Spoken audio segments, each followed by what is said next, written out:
یہ بیان فرمائیے گا، حدیث پر آپ کام کر رہے ہیں، کم و بیش 30,000 کے قریب روایات پہ کام مکمل ہو چکا ہے، اور لوگ بالعموم پوچھتے بھی ہیں وہ کام کہاں ہے، تو غامدی صاحب کا جو رسالہ اشراق اس میں بھی چھپ رہا ہے، اور جو ایپ ہے تمام جگہوں پر پلیٹ فارمز پہ وہاں پر بھی پوری ترتیب سے وہ تمام کام موجود ہے۔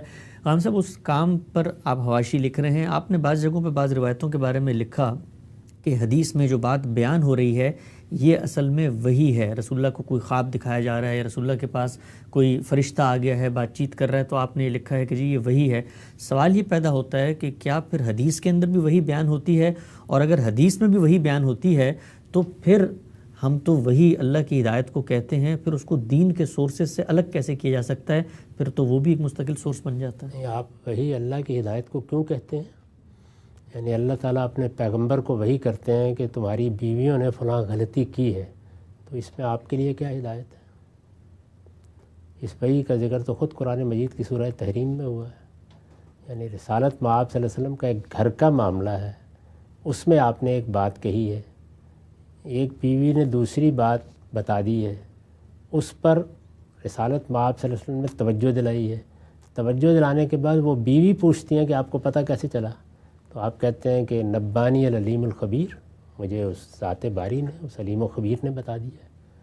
تو اب آپ یہ بتائیے کہ اس میں آپ کے لیے کیا ہدایت ہے؟ وہی پیغمبر کے ساتھ اللہ تعالیٰ کا معاملہ کرنے کا ذریعہ ہے، اس کے ذریعے سے وہ کسی پیغمبر کو ہمارے لیے بھی ہدایت دیتے ہیں، خود پیغمبر کے لیے بھی ہدایات دیتے ہیں۔ اور جس طرح میں نے ابھی بڑی وضاحت کے ساتھ بتایا کہ پیغمبر ایک طرف ہدایت لے کر آتے ہیں، دوسری طرف اپنی قوموں کے لیے اور اپنے مخاطبین کے لیے عدالت بن کے آتے ہیں، تو اس عدالت کے لیے کسی وحی کی ضرورت نہیں ہوتی، اس میں بہت سی چیزیں بتائی جاتی ہیں۔ جنگ بدر سے پہلے خود قرآن مجید بتا رہا ہے کہ آپ کو بعض رویا دکھائے گئے، خود صحابہ کرام کے بارے میں کہتا ہے کہ ان کو چیزیں اس طرح سے دکھائی گئیں جس کے نتیجے میں وہ آمادہ ہو گئے کہ وہ اس میدان میں اتریں گے۔ اسی طرح سے دوسرے لوگوں کو کس طرح سے یہ لشکر دکھایا گیا، اس کی تفصیلات قرآن نے بیان کی ہیں۔ یہ سب معاملات اس وقت بھی ہو رہے ہوتے ہیں۔ تو ہدایت کے ہم تک پہنچنے کا ذریعہ پیغمبر ہے، وہی پیغمبر کو آتی ہے، اور پیغمبر کو صرف ہدایت دینے کے لیے وہی نہیں آتی، ہدایت سے مراد دین کی ہدایت، ہر طرح کی ہدایات دینے کے لیے آتی ہے، اس کی مدد کے لیے آتی ہے، سکینت کے لیے آتی ہے، رہنمائی کے لیے آتی ہے، اور اس طرح بھی آتی ہے کہ جس کی ایک بڑی ہی نمایاں اور بڑی ہی دل نواز اور بڑی ہی غیر معمولی مثال وہ حدیث جبریل ہے۔ یعنی جبریل امین خود تشریف لے آئے ہیں، انہوں نے آ کے باقاعدہ انسانی صورت میں صحابہ کے درمیان بیٹھ کر رسول اللہ صلی اللہ علیہ وسلم سے سوالات کیے ہیں۔ تو پیغمبر کی رہنمائی کے 10 طریقے ہوں گے، 10 معاملات میں ہوگی۔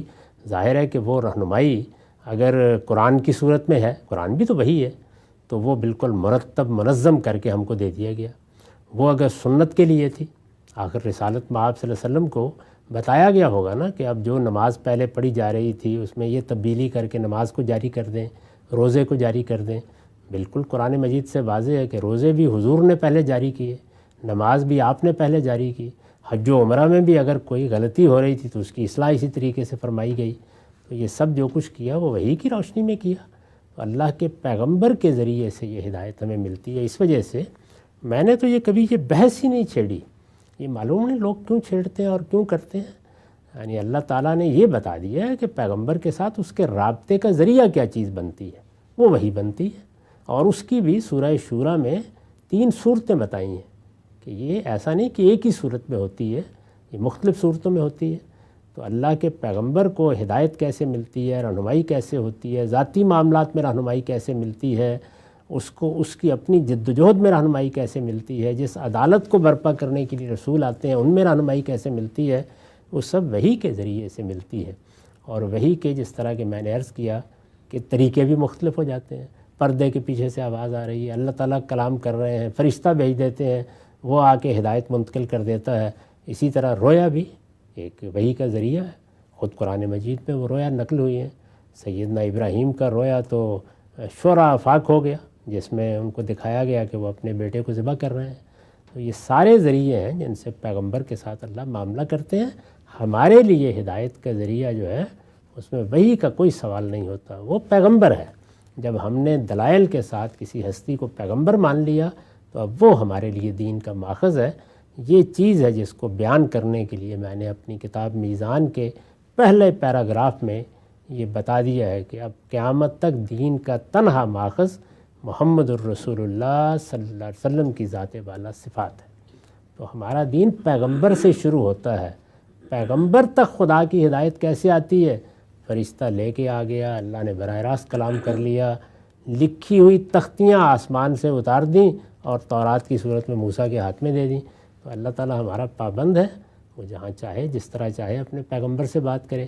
اب ظاہر ہے کہ وہ چیزیں جو پیغمبر صلی اللہ علیہ وسلم کو ذاتی ہدایت کے لیے بتائی گئیں یا کسی موقع پر کوئی چیز دکھائی گئی یا کوئی مشاہدہ کرایا گیا، وہ کہاں بیان ہوں گے؟ یعنی دین تو قرآن و سنت کے ذریعے سے منتقل ہو جائے گا، وہ تاریخ میں بیان ہوں گے نا۔ تو تاریخ کا جو سب سے مستند ریکارڈ ہے وہ حدیث ہے، تو اسی میں ہوگا اور کہاں ہوگا؟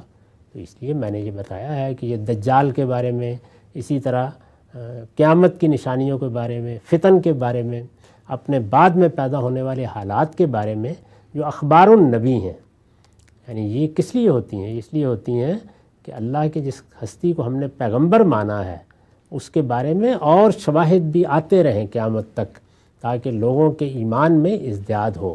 اس مقصد سے ہوتے ہیں، ان سے ہدایت میں کوئی کمی یا بیشی نہیں ہوتی۔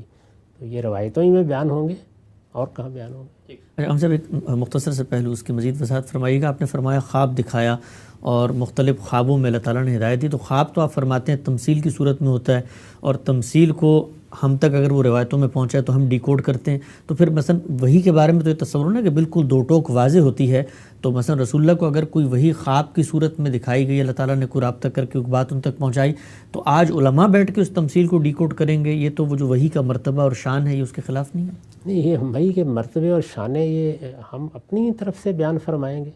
وہ ہدایت جو ہمارے لیے دین کی صورت میں آتی ہے وہ ہے جو بالکل دو ٹوک، بالکل واضح، بالکل متعین قرآن میں آتی ہے، سنت کے ذریعے سے منتقل ہوتی ہے۔ باقی بہت سی چیزیں تمثیلات میں بھی ہوتی ہیں۔ اب ایک معاملہ اللہ تعالیٰ اپنے بندے ابراہیم کے ساتھ کر رہے تھے، اس میں بھی تمثیلی کا طریقہ اختیار کیا گیا۔ اتنا بڑا واقعہ ہوا جس کے نتیجے میں ہمارے ہاں ایک پوری روایت قائم ہو گئی۔ اسی طریقے سے آپ دیکھیے کہ حج کے مناسک یہ دکھائے گئے، یعنی ان میں وحی کا طریقہ باللفظ نہیں اختیار کیا گیا یا دل میں کوئی بات نہیں ڈالی گئی، بلکہ ارنا مناسکنا دکھائے گئے۔ رسالت مآب صلی اللہ علیہ وسلم کی امت کے ساتھ کیا ہونے والا ہے، اس کے لیے آپ کو وہ رویا دکھایا گیا جس سے سورہ بنی اسرائیل کی ابتدا ہوتی ہے۔ تو یہ سارے ذرائع ہیں جو اختیار کیے جاتے ہیں۔ تو اس میں جو دین کا کانٹینٹ ہے وہ البتہ بالکل کلام کی صورت میں یا عمل کی صورت میں متعین محدد منتقل ہو جاتا ہے۔ تو خلاصہ ہم سے پھر یہ ہوا کہ حدیث تو لوگ اپنے انیشیٹو پہ بیان کر رہے ہیں، لیکن اس کے کانٹینٹ کے اندر رسول اللہ کی نسبت سے اگر کوئی بات بیان ہو رہی ہے اور وہ قرآن کے علاوہ ہے تو وہی حدیث کے اندر پائی جا سکتی ہے۔ جی ہاں، وہی بھی ہوتی ہے، رسول اللہ کے اجتہادات بھی ہوتے ہیں اور عام واقعات بھی ہوتے ہیں، ہر طرح کی چیزیں ہوتی ہیں۔ تو اس میں وحی کے نہ ہونے کی کیا وجہ ہے؟ یعنی کوئی بات اگر مستقبل کے بارے میں رسول اللہ کو بتائی گئی ہے تو وہ اللہ تعالیٰ ہی بتائیں گے نا، اور کہاں سے معلوم ہوگی؟ اور اللہ تعالیٰ نے بتا دیا کہ میں بتانے کے لیے جو طریقہ اختیار کرتا ہوں وحی کا طریقہ ہے، تو اس وجہ سے اس کے وہاں ہونے کے بارے میں تو کوئی دو رائے ہو نہیں سکتی۔